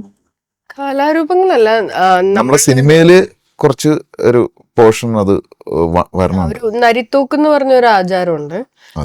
അതിന് പക്കതല്ല, എന്നാലും നമ്മള് സിനിമയിൽ യൂസ് ചെയ്തിട്ടുണ്ട്. സിംബോളിക്കായിട്ട് സിനിമയുടെ കഥയായിട്ട് അത് കണക്ട് ചെയ്യുന്നുണ്ട്. അപ്പോൾ അതിൻ്റെ ഒരു വളരെ റിലവൻസ് ആയിട്ടുള്ള ഒരു പോർഷനാണത്. അത് ആ സിനിമയിൽ കാണിക്കുന്നുണ്ട്. അത് ഭയങ്കര വിഷ്വൽ ഭയങ്കര ഒരു സ്പെക്ടാക്കുലർ ആയിട്ടുള്ള ഒരു സോങ്ങിൽ തന്നെ പറഞ്ഞുണ്ട്. അത് നമുക്ക് കാണാം സിനിമയിൽ.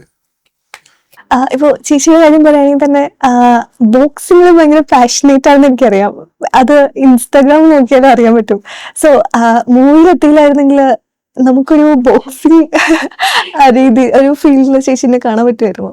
ഇല്ല, ഞാൻ മൂവിയിൽ വന്നതിന് ശേഷമാണ് ഇത് പഠിക്കാൻ പോയത്. പാഷൻ ആയിട്ടാണോ അതോ? എനിക്ക് എന്തെങ്കിലും ഒരു മാർഷൽ ആർട്ട്, എനിക്ക് കളരിയായിരുന്നു താല്പര്യം. അപ്പൊ ആ സമയത്ത് അടുത്ത് നമുക്കത് പഠിക്കാൻ പോകാൻ സ്ഥലം ഉണ്ടായിരുന്നു. അപ്പൊ ഇങ്ങനെ ബോക്സിങ് തൊട്ടടുത്ത് ഇങ്ങനെ തുടങ്ങിയപ്പോൾ അങ്ങനെ പോയി ചേർന്നതാണ്. പിന്നെ എനിക്ക് ഇഷ്ടമാണ്, കിക്ക് ബോക്സിംഗ് ആണ് അവിടെ ഇപ്പൊ പഠിക്കുന്നത്. ഓക്കെ, വേറെന്തൊക്കെ ട്രൈ ചെയ്തിട്ടുണ്ട് MMA-സിൽ?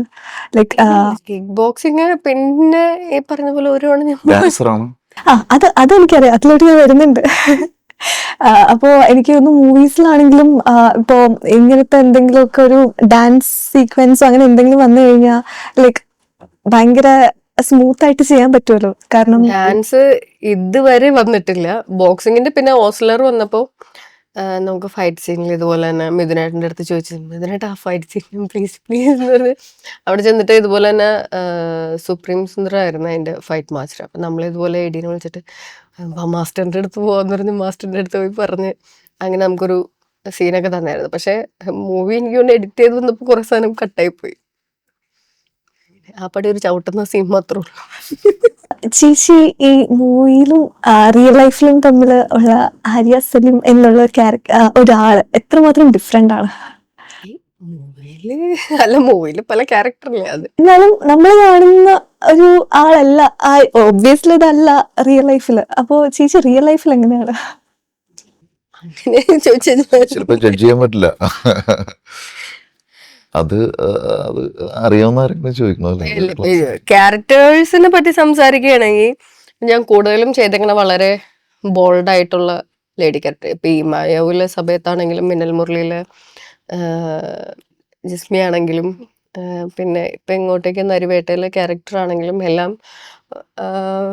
കുറച്ച് ഭയങ്കര ബോൾഡ് ആയിട്ടുള്ള, ഈവൻ ഇരട്ടയിലെ SP ആണെങ്കിലും. ഞാൻ റിയൽ ലൈഫിൽ അത്ര ബോൾഡാണോന്ന് എനിക്കറിയില്ല, കാരണം അതുപോലെ സംസാരിക്കാനും സ്ട്രോങ് ആയിട്ട് ഒരു സ്റ്റേറ്റ്മെന്റ് പറയാൻ അത്രയും ബോൾഡ്നെസ് എനിക്ക് ഉണ്ടോന്ന് എനിക്കറിയില്ല, അത് സംശയമാണ്. അപ്പോൾ സിനിമയാണ് എൻ്റെ ലൈഫ് എന്ന് മനസ്സിലാക്കിയ എന്തെങ്കിലും ഒരു മൊമെന്റ് ഉണ്ടോ ലൈഫിൽ, ഇതാണ് എൻ്റെ കരിയർ എന്ന് ചൂസ് ചെയ്ത ഏതെങ്കിലും ഒരു? സിനിമ എന്നല്ല, ആക്ടിങ് എനിക്ക് ഇഷ്ടമാണ്. അപ്പം നമ്മൾ കോളേജിൽ മറ്റേ ഡ്രാമ ഫെസ്റ്റിവൽ അങ്ങനെ ഡ്രാമയെന്നാണ് തുടങ്ങിയത് നമ്മൾ ആക്ടിങ്ങിൻ്റെത്. അപ്പോൾ അതിൽ നിന്ന് സിനിമയിലോട്ട് വന്നതാണ്. പിന്നെ എല്ലാം കണക്ഷൻ.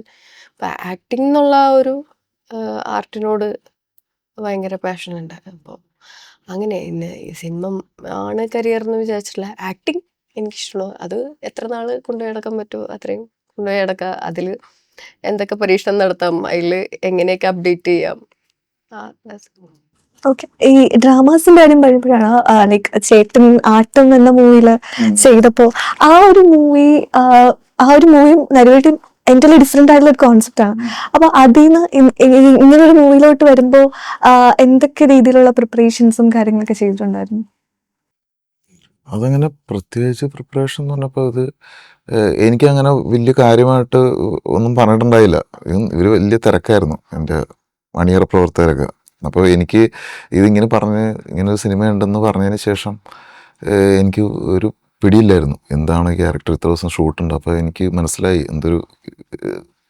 എന്നോട് ഇത്ര സൂചിപ്പിച്ചുള്ളൂ, ഒരു പ്രൊമിനൻ്റ് ആയിട്ടൊരു ക്യാരക്ടറാണ് എന്ന് മാത്രമേ സൂചിപ്പിച്ചുള്ളൂ. അപ്പോൾ അങ്ങനെയാണെന്നുണ്ടെങ്കിൽ എന്നോട് ഒരു പ്രിപ്പറേഷനൊക്കെ വേണ്ട, എന്താണ് കാര്യം. അപ്പോൾ ഞാൻ വിളിക്കുമ്പോൾ പുള്ളി ബിസിയാണ്. അപ്പോൾ ലാസ്റ്റ് ഞാൻ പ്രൊഡക്ഷൻ കൺട്രോളർ എൻ്റെ ചീഫ് അസോസിയൻ്റെ നമ്പർ വന്നു. പുള്ളിയായിട്ട് മീറ്റ് ചെയ്തതിന് ശേഷം എനിക്ക് കാര്യങ്ങൾ മനസ്സിലായത്. പിന്നെ ഞാൻ ഇങ്ങനെ ആ സമയത്തുള്ള ആ കാലഘട്ടത്തിലുള്ള കുറേ കാര്യങ്ങളും ഈ സിനിമ പറയുന്ന സാഹചര്യമായിട്ട് ബന്ധപ്പെട്ട കുറേ കാര്യങ്ങളൊക്കെ ഞാൻ ഗൂഗിളിലൊക്കെ പോയി സെർച്ച് ചെയ്യുക, എൻ്റെ അതുമായിട്ട് അറിയാവുന്ന ആൾക്കാരൊക്കെ അത് സംസാരിക്കുക, അവരെക്കുറിച്ചൊരു അന്വേഷണം അങ്ങനെയൊക്കെ നടത്തിയിട്ടുള്ളൂ ശരിക്കും പറഞ്ഞാൽ. പിന്നെ അപ്പോൾ എന്താണെന്ന് വെച്ചിട്ടുണ്ടെങ്കിൽ ഞാനൊരു കാര്യം തലകേറ്റി വെച്ചിട്ടുണ്ട്, ഇനിയിപ്പോൾ അവിടെ ചെല്ലുമ്പോൾ എന്താണെന്നറിയില്ല. അപ്പോൾ അങ്ങനെ ഒരു സംഭവമായിട്ടാണ് ഞാൻ ചെല്ലണത്. പിന്നെ അവർ തുടക്കത്തിൽ എനിക്ക് കുറച്ച് കറക്ഷൻസ് തന്നു. പിന്നെ അതങ്ങോട്ട് മുന്നോട്ട് പോയി നോക്കത്തുള്ളൂ. അപ്പോൾ എനിക്കങ്ങനെ പ്രിപ്പറേഷൻ നടത്താനുള്ള ഒരു സമയമല്ല, അതെന്താണ് അങ്ങനെ ഒരു ഇത് കിട്ടിയില്ല സത്യം പറഞ്ഞ്. പിന്നെ അവർ കറക്റ്റ് ചെയ്ത് തരുകയാണ് ചെയ്തത്, ആ ക്യാരക്ടറിനെ എങ്ങനെ കറക്റ്റ് ചെയ്ത് കൊണ്ടുപോയി ചെയ്തത്. അങ്ങനെ ആട്ടം അങ്ങനെ ഇപ്പോൾ ഞാൻ പറഞ്ഞു, ഇപ്പോൾ നമ്മളൊരു സിനിമ ചെയ്യുമ്പോൾ ആ സിനിമയിലെ ക്യാരക്ടറും അതിൻ്റെ സാഹചര്യങ്ങളും എങ്ങനെ ആ ക്യാരക്ടർ എങ്ങനെ ജസ്റ്റിഫൈ ചെയ്യാൻ പറ്റും എന്നുള്ളത് നമ്മളത് നോക്കുള്ളൂ. അങ്ങനെ ഒരു വലിയ പ്രിപ്പറേഷൻ അങ്ങനെയൊന്നും ഞാൻ എടുത്ത് തുടങ്ങാനുള്ള ക്യാരക്ടേഴ്സൊന്നും എനിക്ക് കിട്ടിയിട്ടൊന്നുമില്ല. അപ്പോൾ ആട്ടം പിന്നെ നമ്മുടെ കുടുംബത്തിലെ സിനിമയാണെന്നൊക്കെ പറഞ്ഞാൽ ഞങ്ങൾ സുഹൃത്തുക്കൾ കൂടി ഉണ്ടാക്കിയൊരു സിനിമയാണ്. അപ്പോൾ അത് ഞങ്ങൾ അതിലെ പല ക്യാരക്ടേഴ്സും ഞങ്ങളെയൊക്കെ വെച്ചിട്ട് ഡെവലപ്പ് ചെയ്തേക്കുന്ന ഒരു ക്യാരക്ടേഴ്സ്, ഞങ്ങളുടെ ഒരു സ്വഭാവം ഒരു ഇതൊക്കെ വെച്ചിട്ട് അതിനെ വെച്ചിട്ട് ഡെവലപ്പ് ചെയ്തേക്കുന്ന ക്യാരക്ടേഴ്സാണ്. പലരും അവരുടെ ജോലിയും കാര്യങ്ങളൊക്കെ അത് തന്നെയാണ് അതിൻ്റെ അകത്ത് ഉപയോഗിച്ചേക്കണം. അപ്പോൾ അതിനെ സംബന്ധിച്ച് ഞങ്ങൾക്കതൊരു ഇതല്ല. പിന്നെ ആ സിനിമ നാടകം ചെയ്ത് ശീലിച്ച ആൾക്കാരാണല്ലോ. അപ്പോൾ ആ നാടകത്തിൻ്റെ ഒരു പരിപാടി റിഹേഴ്സലും കാര്യങ്ങളൊക്കെ ആയിട്ട് അതുപോലെ തന്നെ ആ സിനിമ അങ്ങോട്ട് എടുത്ത് പോയെന്നുള്ളൂ. ഞാനിപ്പോൾ അങ്ങനെ പറയാൻ പറ്റിയ ഒരുപാട് സിനിമകളൊന്നും ചെയ്തിട്ടില്ല. അപ്പോ ചേച്ചിക്ക് ഇപ്പോ ഈ പബ്ലിക്കിൽ നിന്നുള്ള റെസ്പോൺസ് ഒക്കെ എങ്ങനെയാ? ആൾക്കാരൊക്കെ റെക്കഗ്നൈസ് ചെയ്യുമ്പോ എന്താ ഫീൽ? ആൾക്കാർ റെക്കഗ്നൈസ് ചെയ്യാൻ എനിക്കൊന്നും സ്ക്രീനിൽ കണ്ടിട്ട് നേരിട്ട് കാണുമ്പോ വളരെ റെയർ ആയിട്ടാണ് ആൾക്കാർ തിരിച്ചറിയാറുള്ളൂ. എവിടെയോ കണ്ട ഒരു പരിചയം, അതാണ് മെയിനായിട്ട്. പിന്നെ എനിക്ക് തോന്നുന്നു കോഴിക്കോടുകാരാന്ന് തോന്നുന്നു എന്നെ ഏറ്റവും കൂടുതൽ ഞെട്ടിച്ചേക്കുന്നത്. അതായത് കോഴിക്കോട് പോയിട്ട് അവർ കറക്റ്റ് സിനിമയുടെ പേര് പറഞ്ഞ് നമ്മളോട് സംസാരിക്കും. അത് എനിക്ക് ഭയങ്കര സർപ്രൈസിങ് ആയിരുന്നു. അവർ വളരെ കാര്യപ്പെട്ട എനിക്ക് തോന്നുന്നു അത്രയും ഡീറ്റെയിൽഡ് ആയിട്ട് ഇങ്ങനെ ഒരു ക്യാരക്ടർ വെച്ചിട്ട് പറഞ്ഞ് പേര് വിളിച്ച് അങ്ങനെ സംസാരിച്ചത് കോഴിക്കോടുകാര്. ആര്യ ചെയ്യുന്ന ക്യാരക്ടേഴ്സ് ഒക്കെ ഇല്ലേ, അപ്പൊ ആര്യ എന്ന സ്റ്റാറിനേക്കാളും ആര്യ ചെയ്യുന്ന ഈ ആര്യ ചെയ്യുന്ന ക്യാരക്ടേഴ്സുമായിട്ട് ആൾക്കാർക്ക് ഭയങ്കര റിലേറ്റ്. ഇപ്പോൾ ഇമയുവിലെ ക്യാരക്ടർ, എൻ്റെ വീട്ടിലൊക്കെ ഇമയുവില് ചെമ്പൻ എൻ്റെ ക്യാരക്ടറിൻ്റെ ഭാര്യ എന്ന് പറയുമ്പോഴാണ് പെട്ടെന്ന് ഇത് ആ പെൺകുട്ടി എൻ്റെ കൂടെ അഭിനയിച്ച ആളുടെ കാര്യം പറഞ്ഞപ്പോൾ ഞാൻ വീട്ടിൽ പറഞ്ഞപ്പോഴാണ് ഇന്ന ആളെന്ന് പറയുമ്പോഴാണ് മനസ്സിലായത്. അപ്പോൾ ആ ക്യാരക്ടേഴ്സ് എല്ലാം നല്ല ക്യാരക്ടേഴ്സാണ്, ആൾക്കാർക്ക് പെട്ടെന്ന് ഓർത്തിരിക്കാൻ പറ്റിയ ക്യാരക്ടേഴ്സ്. അങ്ങനെ ഒരു ഭാഗ്യം പുള്ളിക്കാർക്ക് കിട്ടിയിട്ടുണ്ട്. അതെ, ഈവൻ എൻ്റെ ഫ്രണ്ട്സ് ചില നമ്മൾ സെറ്റിൽ ചെന്നിട്ട് അവരെ കമ്പനി ആയിട്ട് എന്തെങ്കിലും പിന്നെ നീ വേറെ ഏത് പടമോ അപ്പം ഇങ്ങനെ പറയും അതോ അതില് നീ ഏതാ ഇത് അത് നീയാണോ അതാ ഏറ്റവും ക്ലോസ് ആയിട്ട് നിൽക്കുന്നവർക്കല്ലാതെ മറ്റുള്ളവര് തിരിച്ചറിയല് കുറവാണ്. പിന്നെ ഇപ്പൊ മിന്നൽ മുരളി വന്നതിന് ശേഷമാണ് പിന്നെ ആൾക്കാര് റെക്കഗ്നൈസ് ചെയ്യാൻ തുടങ്ങിയത്. എന്തൊക്കെ ചേഞ്ചസ് ആ ലൈക് സിനിമയിലേക്ക് വരുന്നതിന് മുന്നേയും അതിനുശേഷവും ലൈഫിൽ ഒബ്വിയസ്ലി ഓരോരോ മാറ്റം ഉണ്ടായി കാണുമല്ലോ. അപ്പൊ അങ്ങനെ എന്തെങ്കിലും ഉണ്ടായിട്ടുണ്ടോ? അങ്ങനെ ചേഞ്ചസ് അല്ല, പിന്നെ ഓരോ മൂവി നമുക്ക് എന്തെങ്കിലും ഒരു സാധനം നമ്മൾ പുതിയതായിട്ട് പഠിക്കും.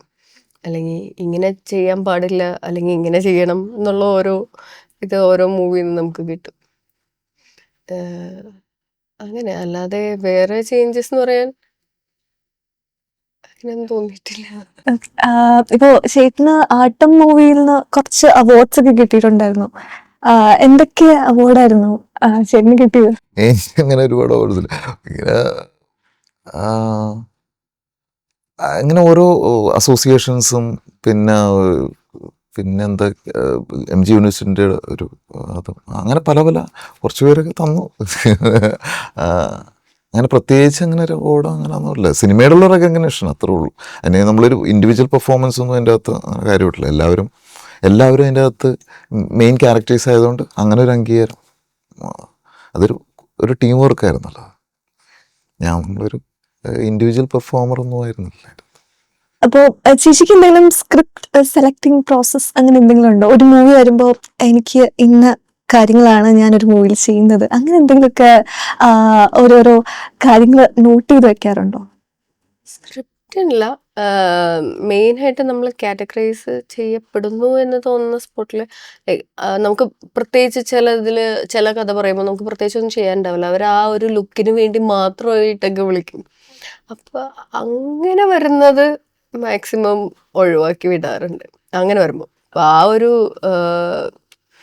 പിന്നെ കാറ്റഗറൈസ് ചെയ്യപ്പെടുന്നു എന്നുള്ള ഒരു സ്പോട്ടിലാണ് നമുക്ക് ഇരട്ടയും ഓസ്ലറൊക്കെ വരുന്നത്. അതിൽ നിന്ന് മാറിയിട്ട് വേറൊരു ലുക്കിൽ, അല്ലെങ്കിൽ ഇപ്പൊ ഭീമന്റെ വഴിയിൽ വക്കീലായിട്ട് അങ്ങനെയൊക്കെ വരുമ്പോൾ ഒരു വേറെ വേറെ വേഷങ്ങൾ ചെയ്യണം എന്നുള്ള ഇപ്പൊ ആ ഒരു ഇപ്പോൾ ഡൾ മേക്കപ്പ് അല്ലെങ്കിൽ നൈറ്റി അങ്ങനെ ഒരു ഇത് വരുന്നോണ്ടല്ല, നമുക്ക് പെർഫോം ചെയ്യാനുള്ള ഒരു സ്പേസ് ഇല്ലെങ്കിൽ ആ ഒരു ഇപ്പൊ നരിവേട്ടയെ സംബന്ധിച്ച് നമുക്ക് പെർഫോമൻസിന് അത്രയും സ്പേസും ഒരു ആക്ടറിന് ലൈഫിൽ റെയറായിട്ട് കിട്ടുന്ന ഒരു ഓപ്പർച്യൂണിറ്റിയാണ് ഇതുപോലൊരു സ്ട്രോങ് ക്യാരക്ടർ കിട്ടുക എന്നുള്ളത്.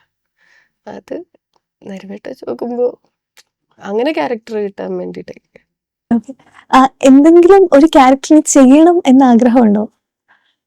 ക്യാരക്ടറിനും ലൈക്ക് ഇതുവരെ അങ്ങനെ വലിയ ഇതായിട്ട് ചെയ്യാത്തൊരു ഇത് നമ്മളിപ്പോ റൊമാൻസോ അല്ലെങ്കിൽ അത് ആ ഒരു ഏരിയ, പിന്നെ ഇതുപോലെ ആക്ഷൻ ആക്ഷൻ ഓഫ് കോഴ്സ് അങ്ങനെയൊക്കെ ആണെങ്കിൽ കുറെ ഉണ്ട്. ഇതുപോലെ ആക്ഷൻ അല്ലെങ്കിൽ ഒരു വില്ലത്തി അങ്ങനെ, അല്ലെങ്കിൽ ഒരു വില്ലൻ ആ ഒരു സാധനം അതെനിക്ക് ഭയങ്കര ആഗ്രഹമുള്ള ഒരു കാര്യം, ഒരു വില്ലൻ സാധനം ചെയ്യണം എന്നുള്ളത്. അടുത്തത് എനിക്ക് ചോദിക്കാനുള്ള ക്വസ്റ്റ്യൻ എന്ന് വെച്ചാൽ ഇപ്പോ റീസെന്റ് ആയിട്ട് നമ്മൾ കുറെ ഡ്രഗ്സിന്റെ കുറെ ഇഷ്യൂസ് ഒക്കെ കേട്ടല്ലോ. അപ്പൊ അത് കുറെ ആൾക്കാർ മൂവി ഇൻഡസ്ട്രി ആയിട്ട് ഒരുപാട് റിലേറ്റ് ചെയ്യിപ്പിക്കുന്നുണ്ട്. അപ്പോൾ അങ്ങനെ ഇപ്പോൾ അവര് മൂവി ഇൻഡസ്ട്രി ആയിട്ട് റിലേറ്റ് ആവുമ്പോൾ അതിലുള്ള എല്ലാ ആൾക്കാരും അത് യൂസ് ചെയ്യുന്നു എന്നുള്ള രീതിയിലാണ് ആൾക്കാർ ചിത്രീകരിക്കപ്പെടുന്നത്. ഓക്കെ, സോ അതിനെപ്പറ്റി എന്താ പറയാനുള്ളത്? അങ്ങനെയാണോ ശരിക്കും? അങ്ങനെയുള്ള ചിന്താഗതി വെക്കേണ്ട ആവശ്യമുണ്ടോ? അതിൻ്റെ ആവശ്യമൊന്നുമില്ല. ഇത് ഈ ഡ്രഗ്സ് എന്ന് പറഞ്ഞാൽ മനുഷ്യർ ഈ ഉപയോഗിക്കുന്ന എല്ലാവരും ഉപയോഗിക്കുന്ന ആൾക്കാരാണ്. അപ്പോൾ ഇന്ന ഇൻഡസ്ട്രി എന്നൊന്നുമില്ല, പല ഇൻഡസ്ട്രിയിലുള്ള ആൾക്കാർ. മൂവി ഇൻഡസ്ട്രി എന്ന് പറഞ്ഞാൽ കുറച്ചും കൂടി പോപ്പുലർ ആയതുകൊണ്ട് ആൾക്കാർക്ക് അതിനോടൊരു അവരങ്ങനെ ചെയ്യുന്നുണ്ട്. സിനിമയിൽ നല്ല വേഷങ്ങളൊക്കെ ചെയ്യുന്ന അല്ലെങ്കിൽ നല്ല ക്യാരക്ടേഴ്സും മീഡിയക്ക് കുറച്ച് ദിവസത്തേക്ക് ആഘോഷിക്കാൻ അതായിരിക്കുള്ളൂ കുറച്ചും കൂടി എളുപ്പം. അതിപ്പോ ഡ്രഗ്സ് തന്നെ വേണമെന്നില്ല, എന്ത് പ്രശ്നം വന്നാലും ഇപ്പൊ മൂവി ആ ഒരു സാധനം അത് കുറച്ചുകൂടി ആൾക്കാർക്ക് ഒരു ക്യൂരിയോസിറ്റി ഉണ്ടാവില്ല. അവര് അത് ചെയ്യണ്ടോ, ഇത് ചെയ്യാൻ ന്യൂസ് വാല്യൂ കൂടുമല്ലോ. അതെ അതിപ്പോ എല്ലായിടത്തും ഉണ്ട്. അതിപ്പോ ഞാൻ നോക്കിയിട്ട് പല ഇതിലും ആൾക്കാരൊക്കെ ചെയ്യാനായിട്ട് അറിവുണ്ട്. അപ്പോൾ മൂവിയിൽ വരുമ്പോഴത്തേക്കും ആൾക്കാർക്ക് കുറച്ചും കൂടി താല്പര്യം ഉണ്ടാവില്ലേ കാണാനും കേൾക്കാനും ഒക്കെ. അത് തന്നെ. ചേച്ചി ഇപ്പോ ചേച്ചിയുടെ ഞാൻ റീസെന്റ് ആയിട്ടുള്ള കുറച്ച് നാൾ മുന്നേ ഉള്ള ഒരു ഇന്റർവ്യൂ കണ്ടിട്ടുണ്ടായിരുന്നു. ചെമ്പൻ ചേട്ടൻ ചേച്ചിന്റെ ഒരു വീഡിയോ കണ്ടിട്ട് കോണ്ടാക്ട് ചെയ്തു, ഒരു മൂവിയിലേക്ക് വിളിച്ചു എന്നൊക്കെ പറയുന്നുണ്ട്. അപ്പോൾ ചേട്ടനായിട്ട് എങ്ങനെയാ കമ്പനി ആയത്? വീഡിയോ കണ്ടിട്ടല്ല. ഞാൻ ഫസ്റ്റ് ഇപ്പം ഈ പടത്തിൻ്റെ ചീഫ് അസോസിയേറ്റ് രതീഷ് സാറിൻ്റെ ഫസ്റ്റ് മൂവിയാണ് തൃശ്ശൂർ പേരൂർ ക്ലിപ്തം. അതിൽ ഒരു പോലീസുകാരൻ, അത് നമ്മൾ കോളേജിൽ പഠിക്കുമ്പോൾ നാടകമൊക്കെ ട്രെയിൻ ചെയ്യിപ്പിച്ച സ്കിറ്റൊക്കെ ട്രെയിൻ ചെയ്യിപ്പിച്ച സാറായിരുന്നു. അപ്പം നമ്മളൊരു 2008 മുതൽ സാറിൻ്റെ ശിഷ്യയാണ്. അപ്പോൾ തൃശ്ശൂർ പേരൂർ ക്ലിപ്തത്തിൽ ഒരു പോലീസ് ലേഡിയുടെ ക്യാരക്ടർ ആരോ ചെയ്യാനിരുന്ന ആൾ പോയി, ചെയ്യുന്നില്ല എന്നും പറഞ്ഞ്. അപ്പം അങ്ങനെ എന്നെ അതിലോട്ട് വിളിച്ച്, അപ്പം ഇതുപോലെ എല്ലാവരും ആസിഫ് അലി, ചെമ്പൻ ചേട്ടൻ, ഇർഷാദ് ഖാൻ എല്ലാവരും ഉള്ളൊരു സീനാണ്. അപ്പം അവിടെ വെച്ച് പരിചയപ്പെട്ടിട്ട് ഇങ്ങനെ മൂവിയിൽ നിനക്ക് സീരിയസ് ആയിട്ട് ആക്ടിങ് താല്പര്യമുണ്ടോ അങ്ങനെ ചോദിച്ചിട്ട് നമ്പർ വാങ്ങിച്ചിട്ട് പോയി. പിന്നെ ഒരു കൊല്ലം കഴിയുമ്പോഴാണ് പുള്ളി വിളിച്ചിട്ട് ഇങ്ങനെ ചെമ്പൻ വിനോദ അറിയോ മാഡം എന്ന് ചോദിച്ച്, ഇങ്ങനെ ലിജോൻ്റെ ഒരു മൂവി വരുന്നുണ്ട്, ഞാനാ നായകൻ, എൻ്റെ ഭാര്യയായിട്ട് അഭിനയിക്കാൻ കുഴപ്പമൊന്നുമില്ലല്ലോ. അങ്ങനെ വന്നതാ. പിന്നെ അതിൻ്റെ ഓഡീഷൻ ചെയ്തു, അങ്ങനെ ഈ മയോലിനായി. പിന്നെ അവിടെ നിന്ന് തുടങ്ങിയ ജേണിയാണ്. ഓക്കെ. ഈ ഓഡിഷൻ പ്രോസസ്സിനൊക്കെ പോകുന്നതിന് മുന്നേ പ്രാക്ടീസ് ചെയ്തിട്ടാണ് പിന്നെ സ്പോണ്ടേനിയസ് ആയിട്ടുള്ള ആക്ടിംഗ് ആണ് ചെയ്യുന്നത്? എങ്ങനെയാ ചേച്ചി? ഓഡീഷൻ ചെയ്ത് കഴിഞ്ഞാൽ ഞാൻ മിക്കവാറും ആ സിനിമയിൽ നിന്ന് ഔട്ടാവും. ഈ മയോന്റെ ഫസ്റ്റ് ഓഡീഷൻ എൻ്റെ പേര് ഷോർട്ട് ലിസ്റ്റ് ചെയ്തിട്ടുണ്ടായില്ലെന്ന് ഒരു ഇതിൽ ലിജോ സാർ ഇങ്ങനെ പറഞ്ഞു. അപ്പോൾ ഷോർട്ട് ലിസ്റ്റ് ചെയ്യാത്തത് എടുക്കുക എന്ന് പറഞ്ഞിട്ട് അതിൽ നിന്ന് തന്നെ എടുത്തപ്പോൾ എന്താ എടുക്കാത്ത? ഇല്ല, അവർക്ക് കരയാനൊന്നും പറ്റില്ല, അവർ കരയൊന്നുമില്ല, നിങ്ങൾ ചെയ്യിപ്പിച്ച് നോക്കിയല്ലേ അറിയുള്ളൂ എന്നും പറഞ്ഞ് രണ്ടാമത് ഓഡീഷൻ വിളിച്ചു. അപ്പം എനിക്ക് മറ്റേ KKPP കിട്ടിയാൽ കിട്ടി, പോയാൽ പോയി. അപ്പം വേറെ ടെൻഷനൊന്നുമില്ല. ആദ്യം ചെയ്തപ്പോൾ ഭയങ്കര ടെൻഷനായിരുന്നു. അപ്പം പോയി ചെയ്തു. അവരപ്പം സ്ക്രിപ്റ്റിൽ കുറച്ച് സാധനം തന്നെ, മാല ചോദിക്കുന്ന ഒരു സംഭവമൊക്കെ ഉണ്ട്, അതൊക്കെ തന്നെ. അത് തന്നപ്പോൾ ഓക്കെ, അത് ചെയ്തു, ഇന്നായി.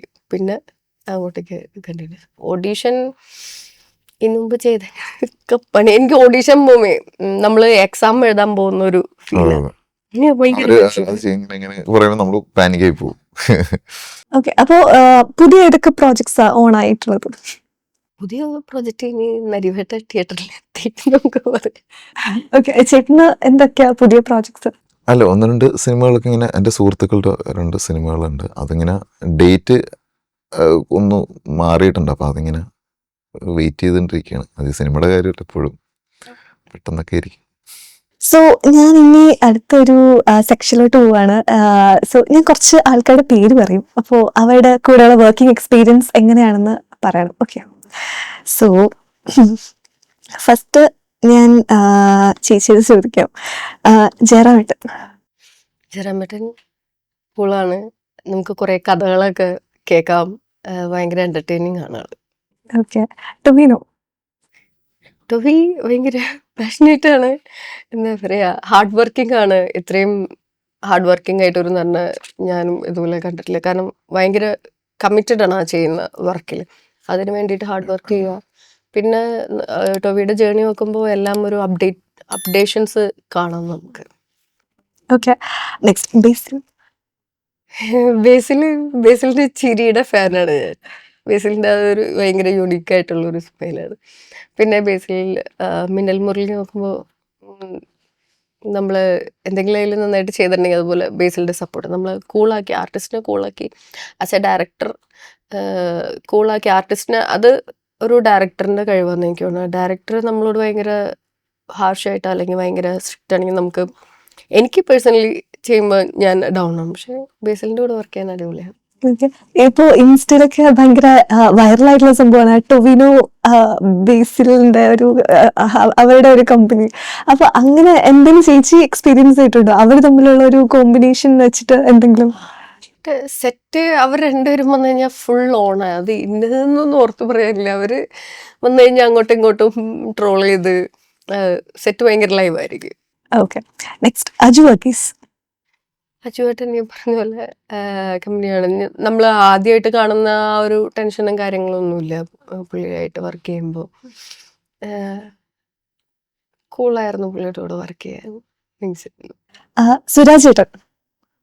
സുരേജാനായിട്ട് അധികം കോമ്പിനേഷൻ ഒന്നും ഇല്ല നരിവേട്ടയിൽ. പക്ഷെ ഞാൻ കണ്ടൊരു കാര്യം, പുള്ളി ആ വരുമ്പോൾ ഒരു എനർജി വന്നിട്ട് നമ്മുടെ കൂടെ ഉണ്ടായ ട്രൈബ്സിലെ ആൾക്കാരെല്ലാവരും പുള്ളി വന്ന് ഫുൾ അവരെ ഒരു ഇപ്പം മിമിക്രി ചെയ്തിട്ടും അങ്ങനെ അവരെ അങ്ങോട്ട് ഓണാക്കി മൈക്കൊക്കെ എടുത്ത് സംസാരിച്ച് ആ, ഒരു വേറെ ഒരു എനർജി ലെവലാണ്. Okay, next Murali Gopi. കൊച്ചാലിലാണ് വർക്ക് ചെയ്തത്. നമുക്ക് ഒരു സീൻ ഉണ്ടായിരുന്നുള്ളൂ. നമുക്ക് പറഞ്ഞു തരും എന്തെങ്കിലും കറക്ഷനൊക്കെ ഉണ്ടെങ്കിൽ പറഞ്ഞു തരാനും അങ്ങനെ നമ്മൾ അധികം കോമ്പിനേഷൻ ഇല്ല, അങ്ങനെ കണ്ടത്. ഓക്കെ, നെക്സ്റ്റ് ചെമ്പൻ വിനോദ്. ചെമ്പൻ ചേട്ടൻ എന്ന് പറയുമ്പോൾ എൻ്റെ കരിയറിൽ എനിക്ക് അത്യാവശ്യം എന്താ ഒരു നല്ല നല്ല ക്യാരക്ടറുകളൊക്കെ കിട്ടാനും ഗോഡ് ഫാദർ എന്ന് പറയാൻ പറ്റില്ല, എന്നാലും ആക്ടിങ് കരിയറിൽ നമ്മളെ കുറേ ഹെൽപ്പ് ചെയ്തേക്കുന്നത് ചെമ്പൻ ചേട്ടനാണ്. ഇപ്പോൾ ഈ മയവ് എന്ന് പറയുന്ന ഒരു മൂവി അത് ചെമ്പൻ ചേട്ടനിലൂടെ വന്നതാണ്. ഇപ്പോൾ ഭീമൻ്റെ വഴിയാണെങ്കിലും അങ്ങനെ സ്വാതന്ത്ര്യ മർദ്ദരാത്രി അങ്ങനെയെല്ലാം ആ ഒരു കണക്ഷനിൽ ഇപ്പോഴും ഇടയ്ക്ക് വല്ലപ്പോഴും ഒക്കെ വിളിക്കാറുണ്ട്. അങ്ങനെ ഓക്കെ, നെക്സ്റ്റ് ജഗദീഷ് ചേട്ടൻ. ജഗദീഷ് ചേട്ടൻ ഞാൻ ഇത്രയും സിമ്പിളായിട്ട് ഇതുപോലെ തന്നെ ഭയങ്കര കറക്റ്റ് സമയത്ത് എത്താ, ആ ഒരു പങ്ക്ച്വാലിറ്റിയുടെ കാര്യത്തിലൊക്കെ പുള്ളി അടിപൊളിയാണ്, ഒരു രക്ഷയില്ല. ഇപ്പം വേറെ ലെവൽ. ഈ പറഞ്ഞ പോലെ ഒരു കമ്മിറ്റ്മെൻറ്റിൻ്റെ കാര്യം വരുമ്പോൾ ടോവിനോ പോലെ തന്നെ ജഗദീഷ് ചേട്ടൻ അടിപൊളിയാണ്. ഓക്കെ, ഇനി അടുത്ത ചേട്ടനോടാണ് ക്വസ്റ്റ്യൻ. വിനയ് ഫോട്ടോ. ഫ്രണ്ടാണ്, എല്ലാ കാര്യങ്ങളും നല്ലൊരു നല്ല ഫ്രണ്ടല്ല, എൻ്റെ ഏറ്റവും അടുത്ത ഫ്രണ്ടാണ്. പേഴ്സണലായിട്ടുള്ള എല്ലാ കാര്യങ്ങളും അറിയാം. പിന്നെ സിനിമയിൽ കുറച്ച് ഞാൻ ലൈവായപ്പോൾ പല കാര്യങ്ങളും ഞാൻ ചോദിക്കുകയും ഞങ്ങൾ യാത്ര ചെയ്യുമ്പോഴും പുള്ളി എന്നോട് ഇങ്ങനെ ഓരോ കാര്യങ്ങൾ പറഞ്ഞുകൊണ്ടിരിക്കും, അതിൽ നിന്ന് കുറേ കാര്യങ്ങൾ മനസ്സിലാക്കാം. ഫ്രണ്ടാണ്. ഓക്കെ, കലാഭവൻ ഷാജു. ഞങ്ങളെല്ലാവരും ആട്ടത്തിൽ അഭിനയിക്കുമ്പോൾ ഞങ്ങളെല്ലാവരും പുതിയ ആൾക്കാരാണല്ലോ സിനിമയിലൊക്കെ. അപ്പോൾ ഞങ്ങൾ ചെയ്തിരുന്ന ഒരു രീതി, ഞങ്ങൾ പ്രാക്ടീസ് ചെയ്ത സിനിമയിൽ ചെയ്തിരുന്ന രീതിയിൽ നിന്ന് വ്യത്യസ്തമായി പുള്ളിയുടെ എൻട്രിയിൽ പുള്ളി ചെയ്യുന്നൊരു സീൻ കണ്ടപ്പോൾ എനിക്ക് തോന്നി പുള്ളിയുടെ ആ എക്സ്പീരിയൻസ് ആ ആക്ടിങ്ങിൽ കാണാൻ എന്ത് കൂളായിട്ട് ഒഴുകി അങ്ങോട്ട് പോവാണ്. ഒരു ചെറിയ കാര്യമുള്ളൂ, അതിങ്ങനെ പുള്ളിയുടെ ഇത് ഭയങ്കര ഫ്ലോയിലെ പോകണം, അതിങ്ങനെ കണ്ട് നിൽക്കുക നമുക്ക്. അതൊരു പഠനമായിരുന്നു. ഓക്കെ, അടുത്തത് ആര്യസ്ലിം. ആര്യസ്ലിം സുഖമാണ്, നല്ല സുഖമായിട്ടൊന്ന് വർക്ക് ചെയ്യുക. പുള്ളിക്കാരി എന്നെക്കാൾ എക്സ്പീരിയൻസ്ഡ്, സിനിമയിൽ എന്നെക്കാൾ എക്സ്പീരിയൻസ്ഡ് ആയിട്ടുള്ള ഒരാളാണ്. ആ ഒരു അല്ലെന്ന് എനിക്ക് ഇപ്പോൾ സാധാരണഗതിയിൽ ഞാൻ പേടിക്കുമല്ലോ സ്വാഭാവികമായിട്ട്, നമ്മൾ അത്രയും എക്സ്പീരിയൻസ്ഡ് ആയിട്ടുള്ള ഒരാളുടെ കൂടെ വർക്ക് ചെയ്യുമ്പോഴത്തേക്ക് എനിക്ക് അത് കഴിഞ്ഞ് സാധാരണ പോലെ തന്നെ നമ്മളിപ്പോൾ വീട്ടിലേക്ക് ഇരിക്കുന്ന പോലെയൊക്കെ തന്നെ പുള്ളിക്കാരി അങ്ങനെയൊക്കെ വരുത്തണം. അത് ഞാൻ ഭയങ്കര കംഫർട്ടബിൾ ആയിരുന്നു. Okay, next Tovino. ടൊവിനോയുടെ കൂടെ അധികം ചെയ്തില്ല, പക്ഷേ ഇപ്പോഴത്തെ യങ്സ്റ്റേഴ്സ് ആൾക്കാരുടെ ഇടയിൽ ഇത്രയും ഹാർഡ് വർക്കിംഗ്, ഡൗൺ ടു എർത്തും പെരുമാറാനും, ഇപ്പോൾ ഞാൻ അദ്ദേഹം എന്നെക്കാളും ഒരുപാട് ഉള്ള ആളാണെങ്കിലും എനിക്ക് പുള്ളിക്കാരനടുത്ത് എനിക്ക് ഒരുപാട് കാര്യങ്ങൾ പഠിക്കാൻ പറ്റി. ഒരു ഈ സിനിമയിലെ രീതിയും ആ പ്രൊഫഷണൽസും ആൾക്കാരോട് പെരുമാറുന്നതും. ഇപ്പോൾ യങ്സ്റ്റേഴ്സിൻ്റെ ഇടയിൽ ഞാൻ ഭയങ്കര ആരാധിക്കുന്ന ഒരു മനുഷ്യനായിട്ട് എനിക്ക് ഈ സിനിമ കഴിഞ്ഞപ്പോഴത്തെ എനിക്ക്. നെക്സ്റ്റ് ഷറഫുദ്ദീൻ. ഷറഫുദ്ദീൻ ഈ പറഞ്ഞ പോലെ കൂൾ, നമ്മളെ ഭയങ്കര കംഫർട്ടബിൾ ആക്കും. നല്ല കൂൾ പേഴ്സണാണ്, ഭയങ്കര എനർജറ്റിക് ആണ്, രസമാണ്. ഞങ്ങൾ മിക്കപ്പോഴും കാണാറുണ്ട്, എവിടെയെങ്കിലൊക്കെ വെച്ച് കാണും. പക്ഷെ ഞാൻ ഷറഫിനെ നേരത്തെ തന്നെ എനിക്ക് പരിചയമുണ്ട്, വിനയുടെ ഫ്രണ്ട് എന്നുള്ള രീതിയിൽ എനിക്ക് നേരത്തെ പരിചയം ഉണ്ടായിരുന്നു. സിനിമയിൽ വന്നപ്പോൾ പുള്ളിയാണ് എന്നെ സിനിമയിലേക്ക് വിളിച്ചത്, പുള്ളിയുടെ സിനിമയിലേക്ക് വിളിച്ച് അഭിനയിച്ചെല്ലാം. ആ സമയത്തൊക്കെ എനിക്ക് ഭയങ്കര കൂളാക്കി ഒക്കെ നിർത്തിയും പുള്ളിയായിരുന്നു. അത് എനിക്ക് ഒരു ഫ്രണ്ട്ലി ഫീലിംഗ് ആണ് പുള്ളിയായിട്ട്. So last one, Anupama Parameswar. അനുപമയായിട്ട് അങ്ങനെ ഒരുപാട് സീനുകളൊന്നും ഇല്ലെങ്കിലും കൂടി അതും ഈ പറഞ്ഞ പോലെ ഒരു നല്ല യങ് എനർജറ്റിക് ആയിട്ടിരിക്കുന്ന ഒരു സൗത്ത് ഇന്ത്യയിൽ അത്യാവശ്യം തിരക്കുള്ള, തെലുങ്കിലൊക്കെ തിരക്കുള്ള ഒരു നായകനാണ്. അതൊന്നും നമുക്ക് തോന്നില്ല. പുള്ളിക്കാരി നല്ല കൂൾ എനർജറ്റിക് ആയിട്ട് വന്ന് നല്ല പ്രൊഫഷണലാണ്. അപ്പോൾ നരിവേട്ട കാണാൻ ഭയങ്കര എക്സൈറ്റഡ് ആണ് ഞാൻ, അതേപോലെ തന്നെ നമ്മുടെ ഓഡിയൻസ്, അതെ നമ്മുടെ ഓഡിയൻസും ഭയങ്കര എക്സൈറ്റഡ് ആണ്. So thank you so much ഇവിടെ വന്ന് നമ്മുടെ കൂടെ നരിവേട്ടയുടെ വിശേഷങ്ങൾ പങ്കുവെച്ചതിനും പിന്നെ നിങ്ങളുടെ അല്ലാണ്ടുള്ള വിശേഷങ്ങൾ എല്ലാം പങ്കുവെച്ചതിനും thank you so much. Thank you so much. ഇപ്പൊ ഈ വരുന്ന മെയ് 23-ന് നരിവേട്ട തിയേറ്ററിൽ വരെയാണ്. അപ്പൊ എല്ലാവരും തിയേറ്ററിൽ പോയി കാണണം, കണ്ടിട്ട് അഭിപ്രായം പറയണം. നരിവേട്ട നല്ലൊരു സിനിമയാണ്, എൻ്റർടൈനിങ് ആയിട്ടുള്ള സിനിമയാണ്. നിങ്ങൾക്ക് വേണ്ട എല്ലാ വിഷ്വൽ ട്രീറ്റാണ് ആ സിനിമ. എല്ലാവരും സിനിമയ്ക്ക് പോകണം, കാണണം, എൻജോയ് ചെയ്യാൻ പറ്റിയ സിനിമയാണ്.